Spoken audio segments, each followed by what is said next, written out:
I'm really excited to have Dr. Tamara Rosier, who is a doctor, also an ADHD coach. She runs the ADHD Center of West Michigan. She's a member of APSARD, American Professional Society of ADHD-related Disorders, and she's authored at least 2 books. One called Your Brain Is Not Broken, and the latest book is You, Me, and Our ADHD Family, Practical Steps to Cultivate Healthy Relationships. Welcome to the podcast.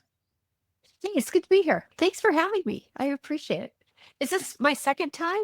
I think this Yes, is my we second did time. this, I Yeah. think 2 years ago or so, Yeah. maybe 3 years ago. Time's going by fast. We'll have to Oh, look it and is. highlight that in the show notes. And there's lots of books to talk about ADHD. And when I have a handout after visit summary, I have a list of some resources, and your book is on there, and I get positive feedback from patients. It is a very good perspective, a difference in how people can understand themselves and others in the world. You, Me, and Our ADHD Family, reading through this also offers this perspective, reflect, and creates this interesting perspective. Welcome to the podcast. And if you want to introduce yourself and add any to that as well, but that's my short I introduction. think you did great. So thanks. Yeah. That's Awesome. pretty much me in a nutshell.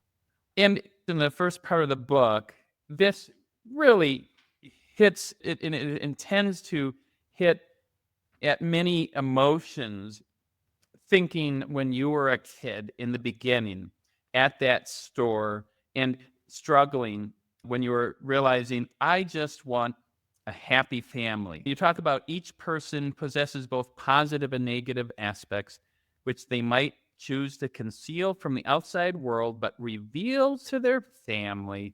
Yes. And then you say, in retrospect, I believe my mother struggled with ADHD symptoms, and I have compassion for her challenging circumstances. As a young divorcee in the 1970s, she juggled both full-time work while raising 2 girls. I appreciated her efforts to infuse our child with fun through the weekend, camping trips, and various adventures. However, her lack of organizational skills, impulsiveness, and emotional turbulence left a lasting impact on my days, lacked a predictable structure, etc. Gets personal that many people probably can relate to. Yeah.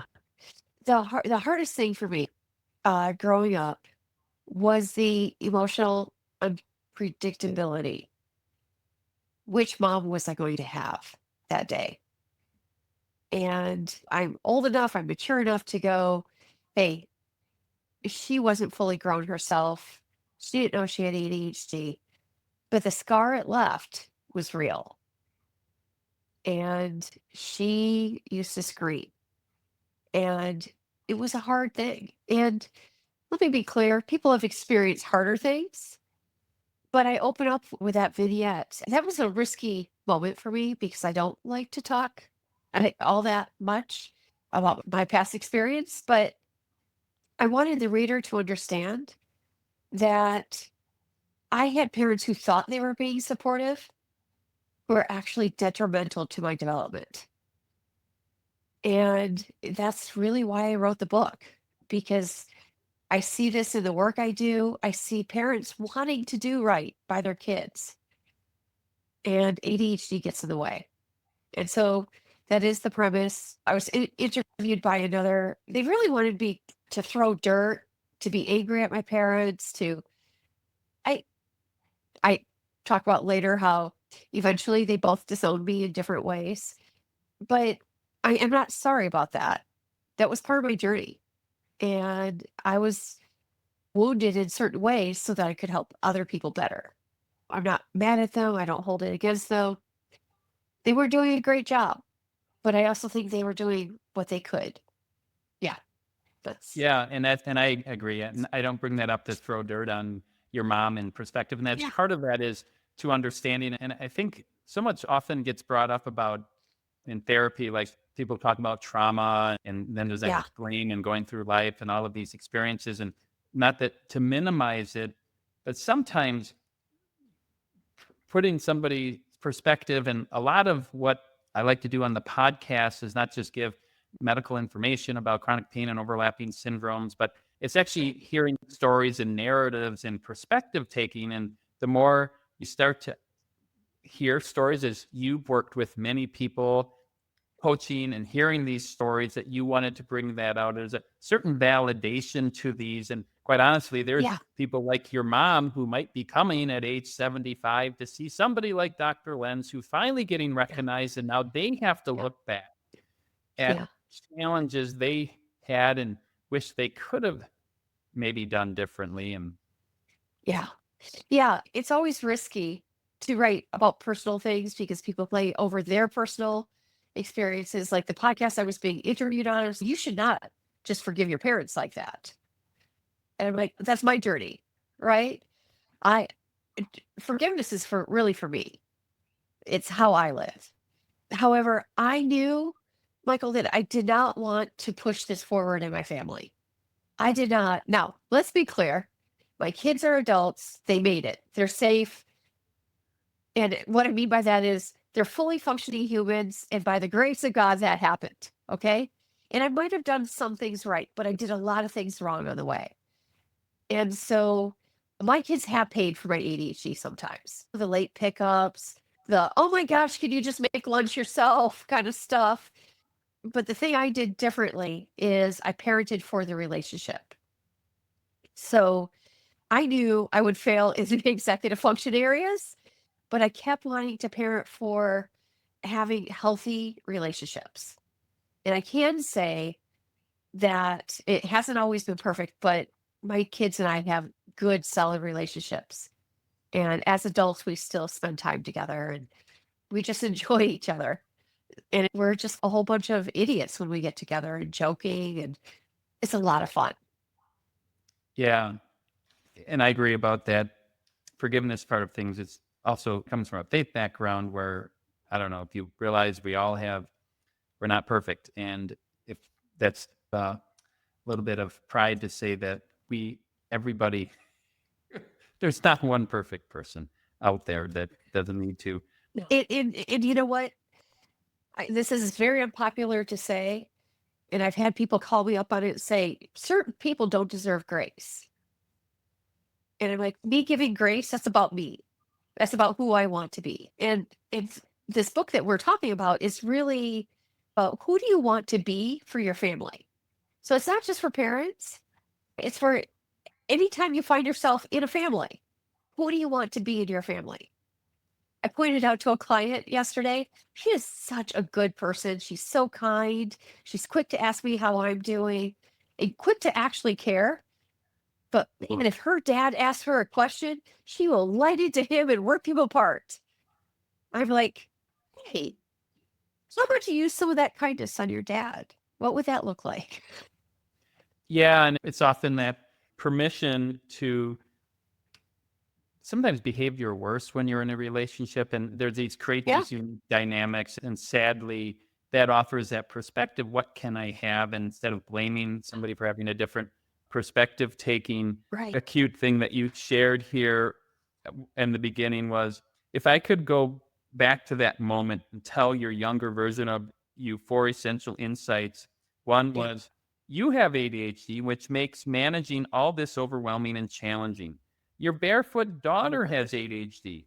Don't fixate on the details of socks and shoes. Instead, focus on the core element of the relationships, and how you navigate this situation and others will strengthen or weaken your bond with your children. So the reason I wrote those things, it was after we had spent all morning trying to get to a local amusement park. And we get there, and man, it took me so much work. I was playing the night before, I was packing everything, and we get there, we pull in the parking lot, and in the back, I hear, oh, and I'm like, what? She goes, I forgot my shoes. And the kid was big enough to dress herself. I think we're talking third or fourth grade. Okay. And I'm like, oh, for crying out loud. So it means we had to leave that crowded parking lot where we were fighting for crying out loud for our parking place, go to Walgreens, find the cheapest pair of flip flops we could find, and then come back because Walgreens was the only store that was remotely close to where we were because this park was out in the middle of nowhere. It's just funny because at that moment, when I heard the, uh oh, I don't have my shoes, I wasn't angry at my daughter. I was actually angry at myself. You should have checked her shoes. You should have done this. You should have done this. You should have done this. And I was so sad in that moment. I'm failing as a mother. And that's why I wish I could go back and tell myself, you're going to be okay.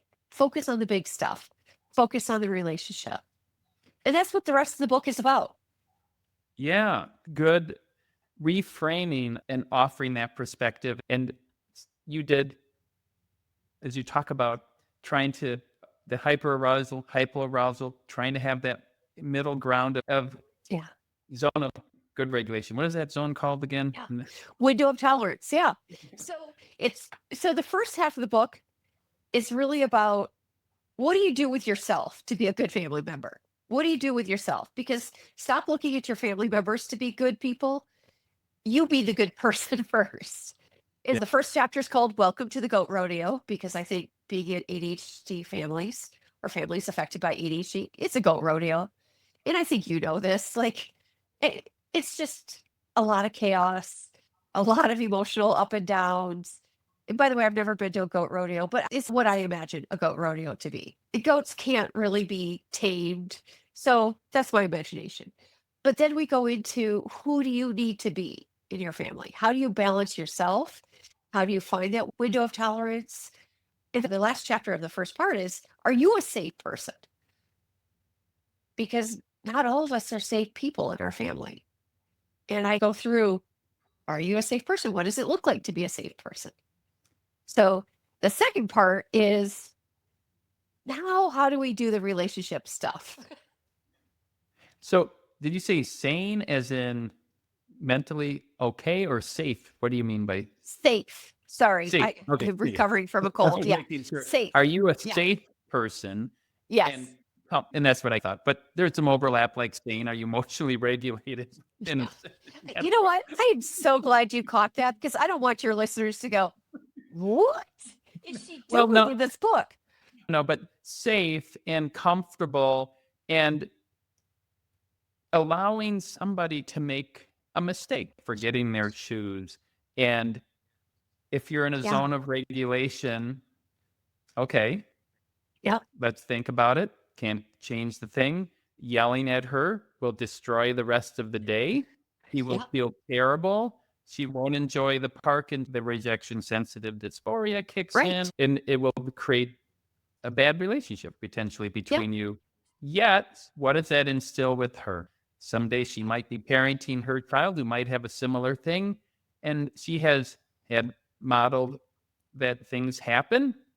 We go and we got a candy bar so we could put it in our backpack and get something that we forgot anyways at the Walgreens and fix something, and we ended up getting some water anyways, and went to the bathroom, and we all emptied so we could get to the rides quicker. Yeah. Well, and that's problem solving. And so something we talk about in this book is, instead of going to blame or shame, let's arrive quickly at problem solving. Now, there was a time, I have to tell you, we were at Walgreens and we did have our choice between, and I was surprised this was at Walgreens even back then, like a $20 pair of flip flops. I'm like, no, you don't need more flip flops, because we have a ton of flip flops. We're going to go to the $5.99 flip flops. And she was like, I don't want the $5.99. I'm like, you're a person who needs shoes. So let's get these shoes. Yeah. And so it wasn't that I was just like, oh, that's okay. Go ahead and forget your shoes. I was like, no, this is a real life example of logical. We are problem solving. You don't get the $25 pair. You're going to get the $5.99 pair. And yeah, they're going to be ripped apart by the end of the day. They are legal foot covering, and that's what we need, honey. That's all that we need. Exactly. And by the way, we still laugh about that. It's why it was safe to write about. We laugh about that day. She hated those flip flops. And I did say, well, maybe you'll remember your shoes. I did not say that. I just said, when we get home, you can get back to your shoes when you get home. Still had a great day. And I think we did have to throw them away at the end of the day. That's how cheap I was. Yeah, you right? put Because they just yep. ran down to nothing. She might have had a little blister on her foot, but a Band-Aid halfway through the day. She had no blisters. It was the cheapest of cheap shoe, but she had no blisters. They were just the little kind that go between your toes. And Positive Walgreens still carry them. They're very Yeah, cheap. they're there. And you're running on a flat surface. You're not going on some hike where you need to have We're these not hiking. Yeah. adventure. We're just standing in line and hopefully they'll Yep. stay on and Yep. maybe lure in the water and we're okay. And they're cheaper than what you would have bought in the park. Yeah. Yeah, that's it. Yeah. And then, yeah. And I coached her, okay, this is what you're going to need to do. Take them off your feet when we're on the roller coasters that have your feet hanging out. You're going to tuck them in your lap just like this. And I didn't leave her alone. And I never brought it up. You should have brought your shoes because she didn't do that on purpose.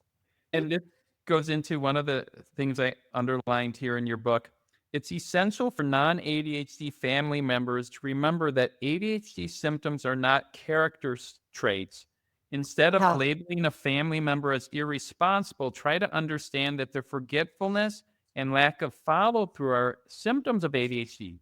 When your mother is running late, just as you expected, it's likely not a deliberate attempt to annoy you, but rather a manifestation of time blindness. Yeah.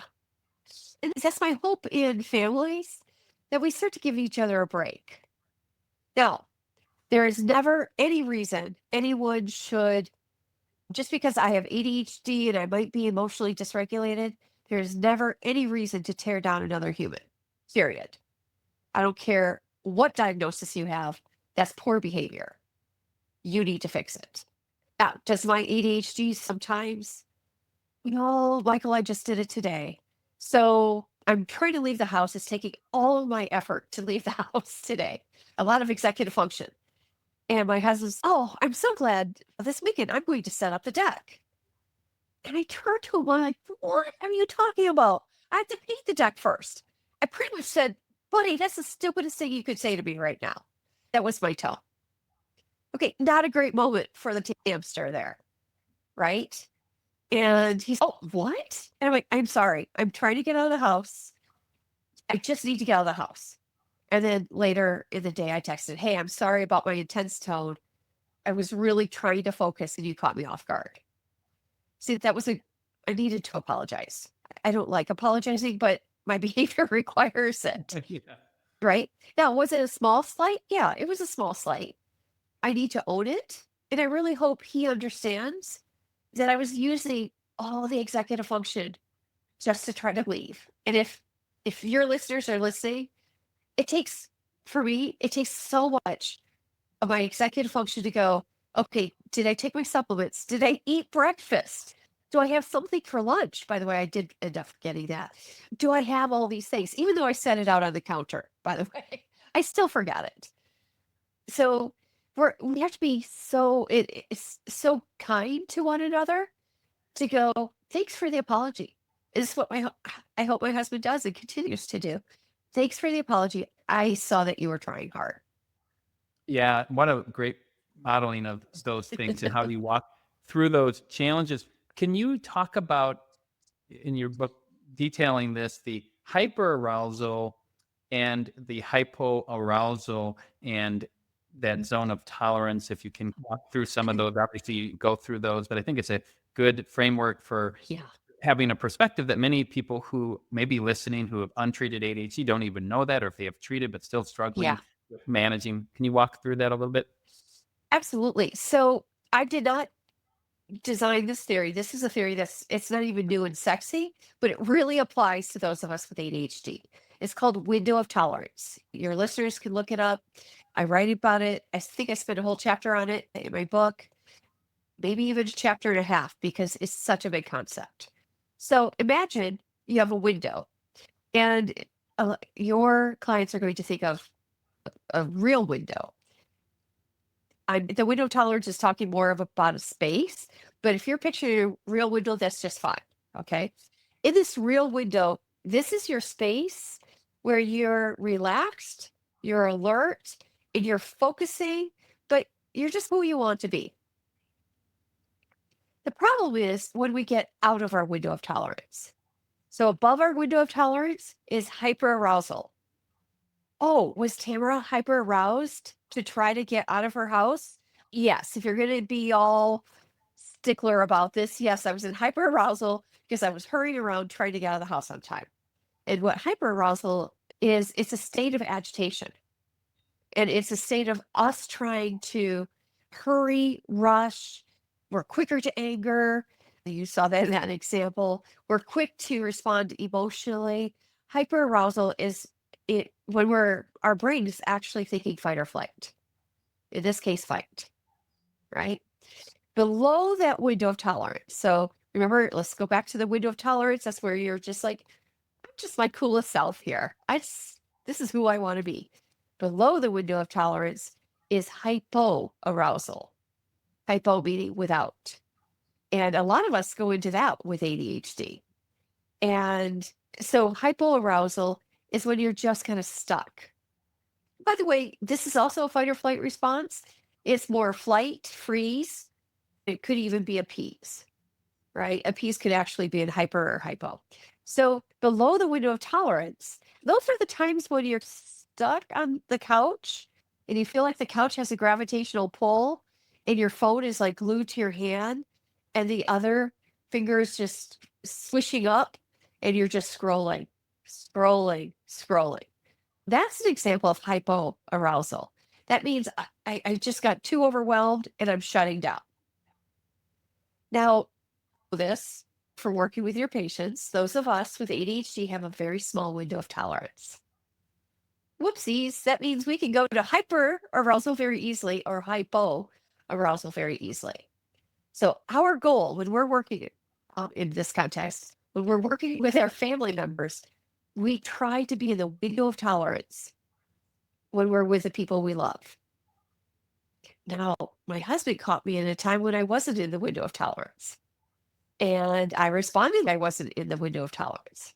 So here's how it could have gone had I been in my window of tolerance or towards the top of the window. Hey, sweetie, I'm really working to get out of the house today. Can we talk about that later tonight? Oh, wouldn't that have been great? Instead, I was saying, I'm sure your listeners are going, yeah, but your emotions were taxed and everything was taxed. You were hurrying. Absolutely. I was in hyperarousal, and every time I'm there, I have to take responsibility for that. And by the way, do we go to hyperarousal and hypoarousal over mundane things? Yes. Getting out of the house can throw me in hyperarousal. Driving throws other people in hyperarousal. So we just have to be aware. I knew I was working hard. I didn't expect to be surprised by what I considered a very stupid idea at that moment. And so instead of defend my that was a very stupid idea, and I need to tell you the 10 reasons why this is a stupid idea, I should go, oh wait, I'm in hyperarousal, right? And I did end up saying, I can't talk about it right now. Can we talk about it later? But I was still more intense than I wanted to be. And so putting forth the argument to be a good family member, you really want to increase your window of tolerance as much as you can. And when you can't, ask for forgiveness or try to take a time out until you can return. And please don't have major discussions when you're outside of that window of tolerance. And the listeners can get your book and read through some of the strategies you can do to help navigate within that. And the dynamic often is that the other person may also have an ADHD style brain and nervous system. And sometimes then Yeah. there gives two hyper aroused situations, and then you throw emotional sensitivity, impulsive comments, and hurt.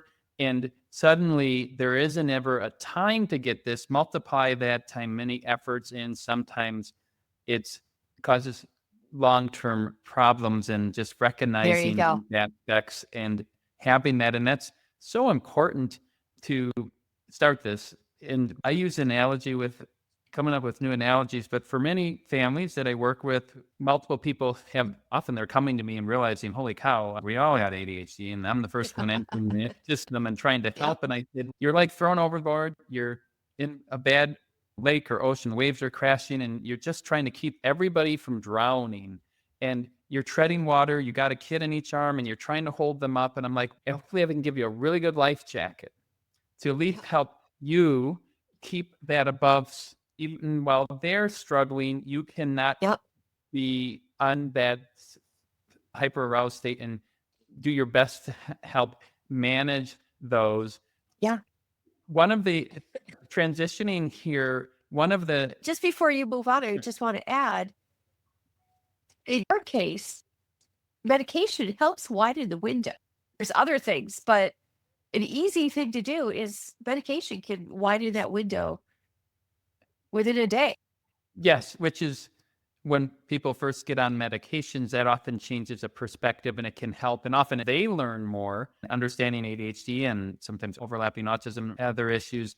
They can see that in their family members and they can Yeah. pause. One of the concepts you wrote in your book was the scorpion and the skunk analogy, where the family member was going to a family gathering. It was probably siblings were probably untreated ADHD with a lot of hyperarousal going on.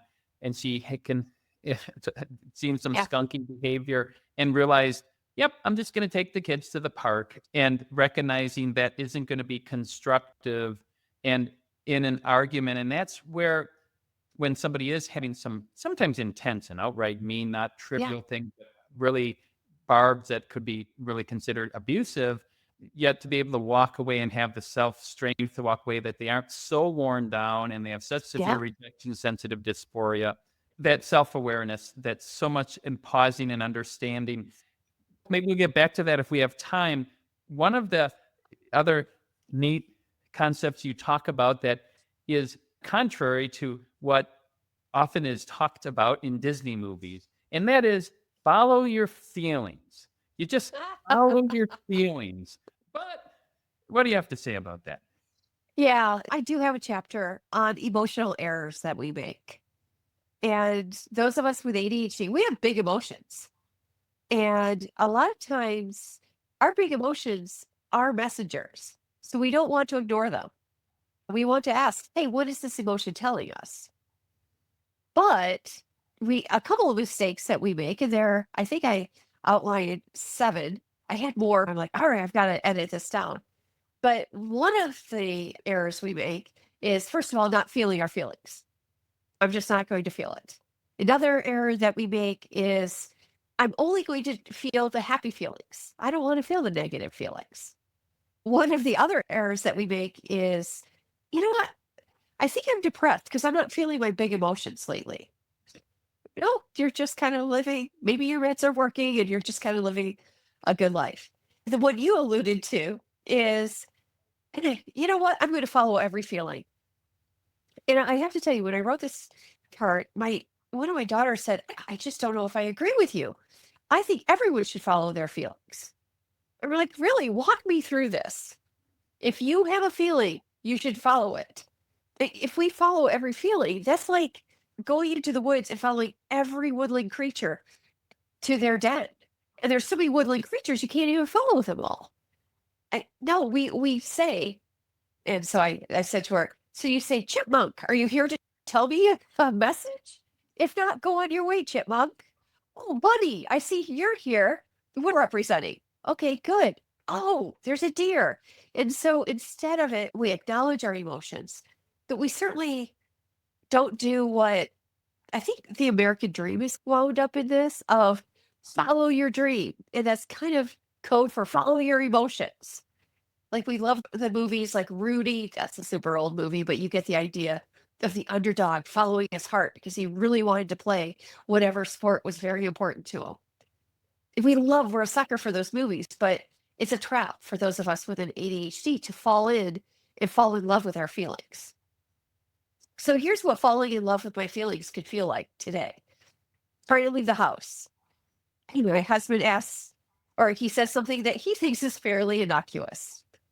And I'm like, oh my God, for crying out loud. And so I leave. I'm like, really? How dare he? How stupid can he be? Right? Because I'm nursing the feelings of irritation there. Instead of letting them go, I'm like, he should have seen that I was working hard to get out of the house. He should have. He should have. And now I'm just nursing my irritation. I'm believing a feeling because I was in hyperarousal. That doesn't even make sense.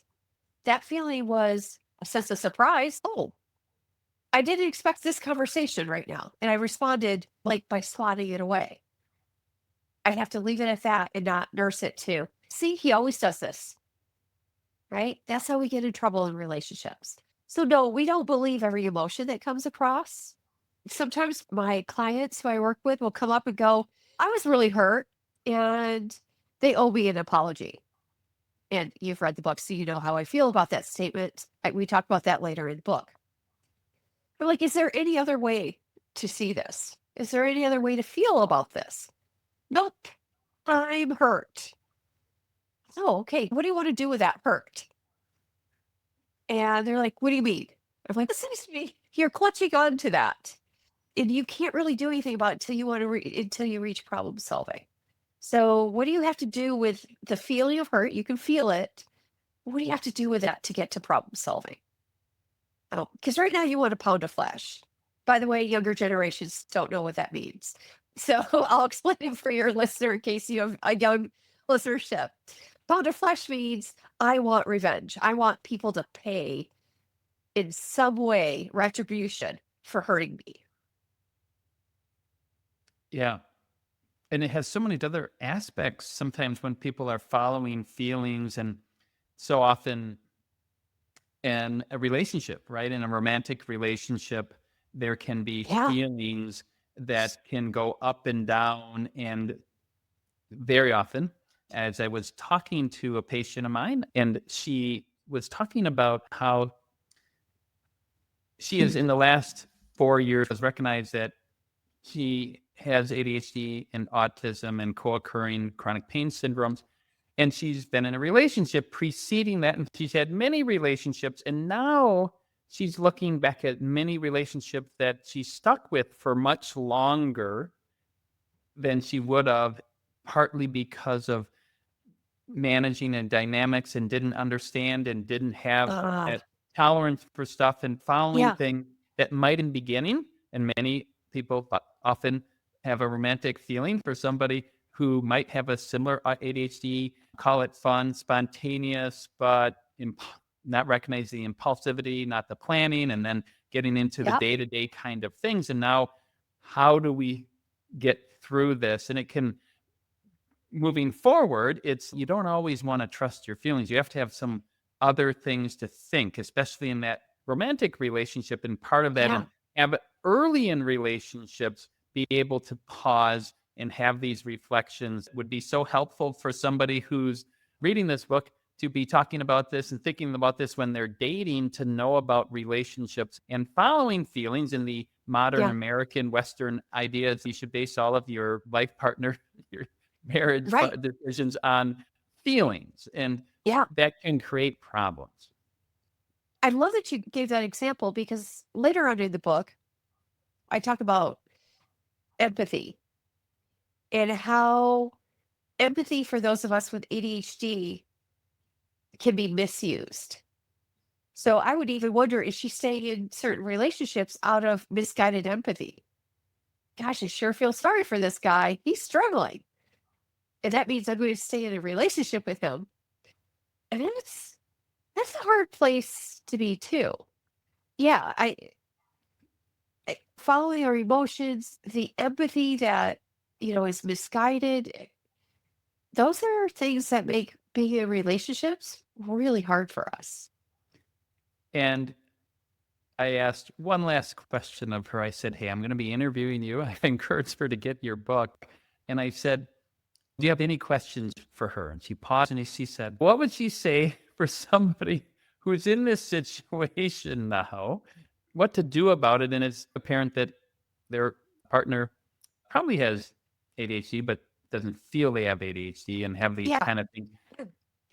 I said, boy, that's a conundrum to be in a challenge, is what to do now in that situation. Yeah. What are things? And I don't know, what are your thoughts? Would you speak to Yeah. people? Because many people, quite honestly, that her story is common quite often. I'm sure you've seen that in many Yeah. situations when they, So I just want to make sure I'll Is she married or is she Not married, but together just for dating? many years prior to COVID, sharing the same house together. But she wasn't married, but in a long-term relationship for several Okay. years and Yeah. living together. Yeah. What would you say to So people like herself and other people who might be now realizing they may be in a dynamic yeah, and maybe also with somebody else who has ADHD, but maybe not right. even owning up to some of those things? And Yeah. So first of all, she's going to have a bias.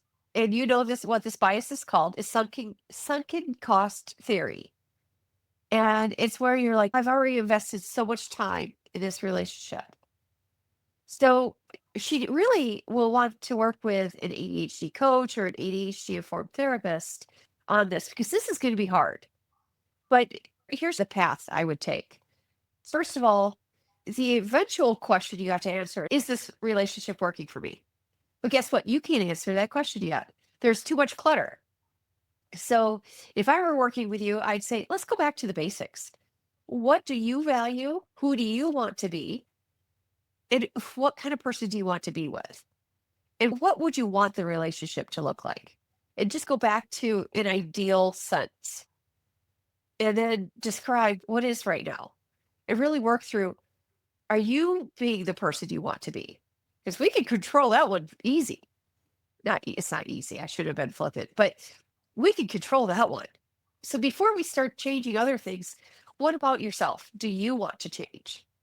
Now, I'm also assuming she's not, I think, as her doctor, you would have picked up if she were being abused or anything. kind of a skunky kind of relationship, not so Yeah, much a it's just, scorpion. yeah, it's skunky. And like we talked about it, it's not a scorpion situation because as a doctor, you would be like, yeah, we need to, there's red flags here, friend. So just to be clear, we're talking about that there's just some noxious activity, right? And so she would want to work through what is the ideal, what is, what can I change first about myself, then about the environment, and is this relationship still working for me if I change these two things? Now, I've worked with clients before, and sometimes they go through this work. And by the way, please tell her that this is not a 2-week kind of endeavor. This is a year-long endeavor that she would start. But when I've worked with people, a lot of times they will change and they'll do such deep work that the partners, I don't like this anymore. And it's because the partner got healthier and the client got healthier. And the partners, I don't like the healthy version of you. The healthy version of you has boundaries. I'm not comfortable with that. And so sometimes it's that kind of experience. So, in short answer, work on yourself, get as healthy as you can, and let's see what happens. Yeah, so much great wisdom in thinking about that you can only control in some aspects yourself and perspectives. And for many people, we haven't this awareness of ADHD. There's many adult listeners who are coming to this late diagnosis and recognition, and it's probably often the norm in the ADHD relationship. There are these challenges, and hopefully and ideally, as they're learning in a perfect world, the spouse would be interested in learning more. And you have to, and that face on kind of mosey up side to side. Here's some things to consider. Here's some things, and having that perspective, because often in one aspect that you mentioned, that narcissistic labeling. And sometimes I think many people who are given these labels, but if you actually pause and have that perspective, but that's an easy Yeah. out and it's not a good long term solution to Nope. take that emotional framework. Any comments on that? We live in such a society where if someone's divorced, yeah, he was narcissistic. Yeah, she was narcissistic. And they might be clinically, or they might not be. And so I'm always careful. Please don't throw around those labels. I personally was divorced. I'm remarried. And it really, healthy relationships do take two people. So I was contributing to a relationship that wasn't good by not having any boundaries. I didn't know I was allowed to have boundaries. Okay. I was in my 40s before it dawned on me, like, wait a minute, I'm allowed to say yes and no to things. And every once in a while, I'll still appease people a little bit. And given my background, there's a logical reason, right? But I was, I enabled behavior that wasn't healthy for me. It wasn't healthy for the family. So that belongs on me. So if I just casually go, he was narcissistic, what am I to do? I'm taking the way out where I have nothing to learn. And so I think we want to be careful. The other reason we want to be careful is those of us with ADHD. Now, this wasn't true in my situation, but those of us with ADHD can look narcissistic. And it's because we're quick to react, like I did today. That was a egocentric kind of response, right? We're not narcissistic, we're egocentric. In other words, we're thinking about what did it for me? What am I doing? And a lot of ADHD people are labeled, incorrectly labeled as narcissistic. And they're not. Their ego may be underformed, underfunctioning, whatever you want to say. And that's one of the reasons why I wrote the book, is to help people understand, like, you can grow into really good behavior and be really good for your family members. It will take work, but you can do it. And then relating better to each other. Yeah, this idea of throwing around narcissism, I don't know if this is where Yeah, you were no, going, but yeah, no, I it's, agree. And it's just nice to hear you talk about it. I think often that's a easy kind of label and it doesn't get into the deeper levels of things. And when you start to understand the emotional dysregulation and often that yeah, masking and protection of many years of being of that rejection sensitive dysphoria and the other things and that yeah, protective so that trying to hold a sense of self when that's just a thin veneer of where somebody's really holding together and if somebody can be okay with having failure and not getting yelled at like your yeah, daughter and having that get in a grown-up relationship, like you said, with a client who said, yeah, but do you act like that with your husband or your dad? You're ready to snap. yeah, You can be very pleasant with your coworkers. You can be very yeah, forgiving and having that. And often there's this resetting expectations like, yeah, hey, I believe the world was created perfectly. Now we have an imperfect world. We're never going to have the perfect relationship. We're never going to have this right, perfect environment, the perfect right, weather, and all of these things are challenges. Okay, let's yeah, have that perspective. And then how do we apply in understanding that people have different styles of brain? And as I shared with this person, I said, if things were going better at home, how do you think your fibromyalgia would be? And oh, she's, oh, I think it would be so much better. And I said, "Yeah, I think so too." And I said, "There's only so much of the medications that we can give, which we're using the things that co-occurring some medical conditions that do occur. But then there's this other part that makes a difference, which kind of to wrap up here, I, okay, David, I don't want to interrupt you from your thought, Mike, but I did Michael, I say David? I'm so sorry. I hope I haven't Michael. done that before. No, no, no, Guys, you're listeners, just understand, I know Michael's name. My ADHD brain is thinking about other things. I'll just throw out any name as a place.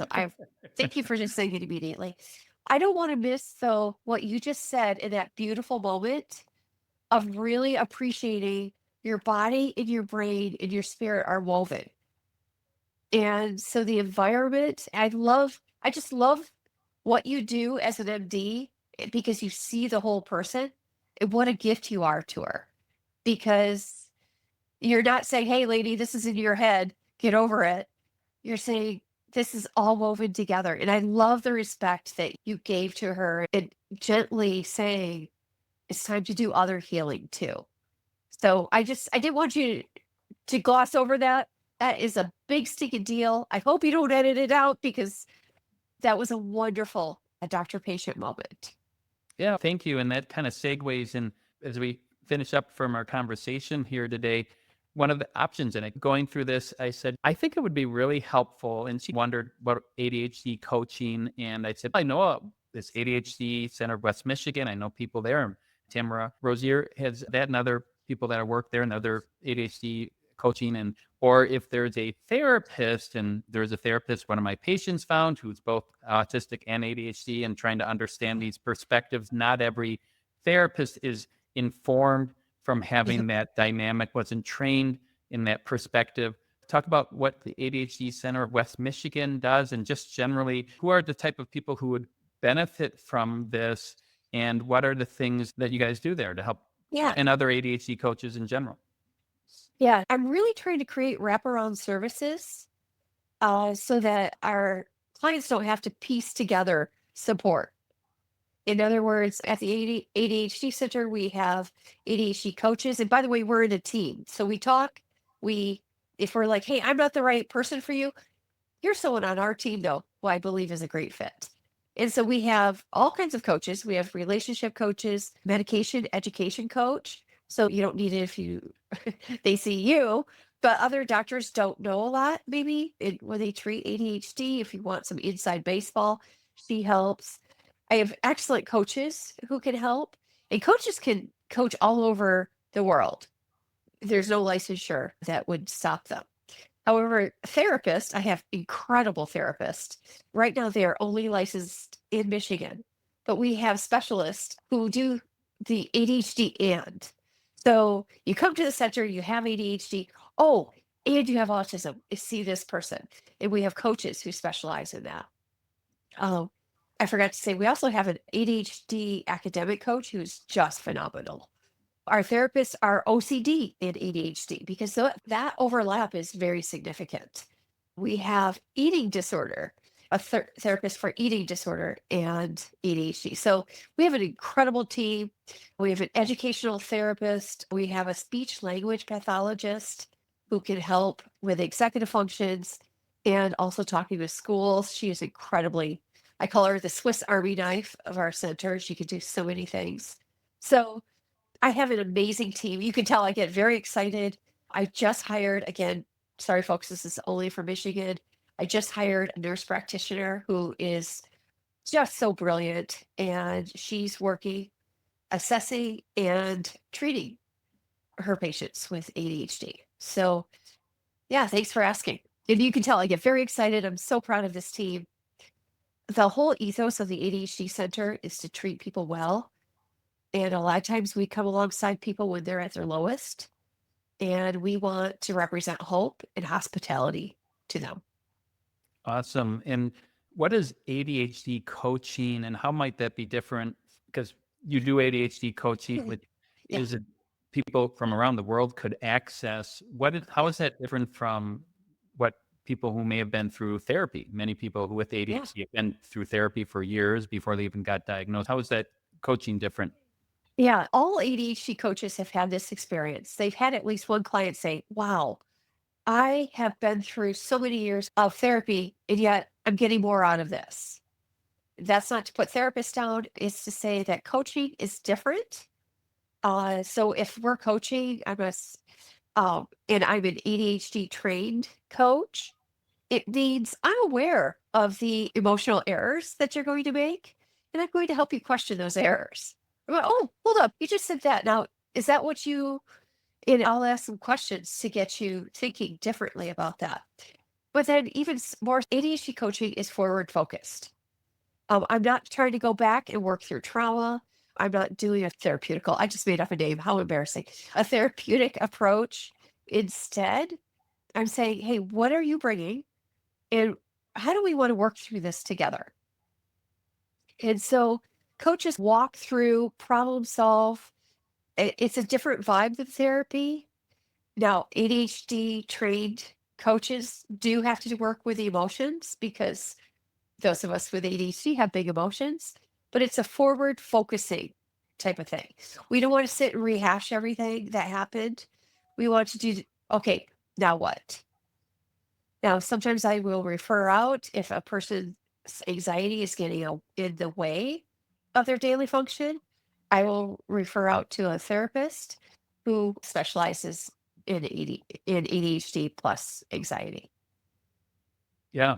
And do you think this might even be helpful for people who may not feel they have major dilemmas, but to see if there are any blind spots that they might be having or struggling with one aspect. Yeah. And I don't know, any thoughts And on that? yeah, I'm shocked when I work with so many people who they don't understand that ADHD gets into every nook and cranny of your life. It's like beach sand. Have you ever gone to the beach and then 6 months later you're like, "There's still sand in here? Where is this coming from?" That's what ADHD is. And so a good ADHD coach will help you find that sand and help you understand why the sand is still there. But ADHD can't be limited to something I experience at work or just a task. ADHD affects your entire life. And so coaches help you see the nuances and move forward. Awesome. Any last thoughts for those listening out there? I just want to give you a lot of hope. If you're listening and you're like, oh, my family does feel like a bit of a drunken goat rodeo. I'm not looking to forward to Easter. I'm not looking forward to the next major holiday together. There is hope, but it starts with you. And so remember, you being your window of tolerance and you think about, am I a safe person for other people? Awesome. Thank you very much. Thanks for having me today.